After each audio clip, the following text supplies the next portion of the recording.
This morning, I want to talk to you about a topic that I am very interested in and I think is relevant to you, particularly as vegetarians. The fact is that we live in a society where people are getting fatter and sicker in an epidemic proportion, as I'll demonstrate here shortly.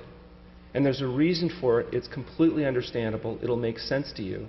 And there's things that you can do that make a difference. And as good as being a vegetarian is from a health standpoint, it does not give you inoculation from the effects of this hidden force.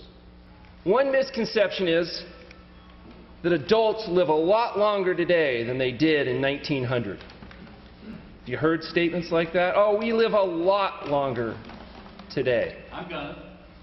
But is it true?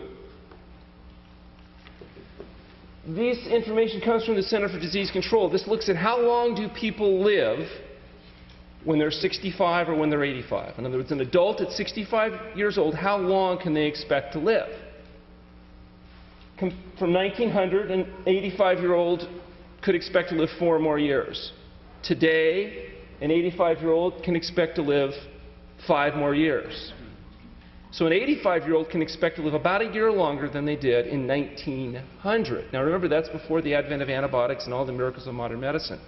A 65-year-old in 1900 could expect to live about 12 years longer.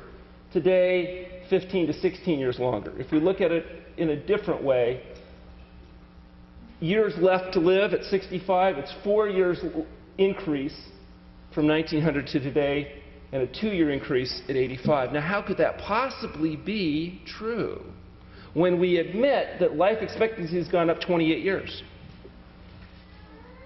Life expectancy has gone up 28 years since 1900. Life expectancy in 1900 was 47, today it's 75. So let's think about that. If life expectancy has gone up 28 years, but adults have only gone up 2 years or 4 years, where's that change happened?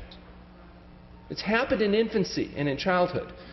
Infant mortality rates dropped from about 165 per thousand to 7 per thousand. That meant you had a whole lot more babies that didn't die at year 1 that lived to year 65. So you add 65 years to the average or life expectancy increases dramatically. But it's not because adults are living longer.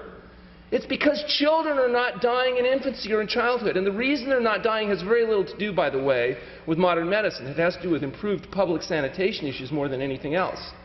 Improved hygiene, education, improved factors that have little to do with pills and potions and powders.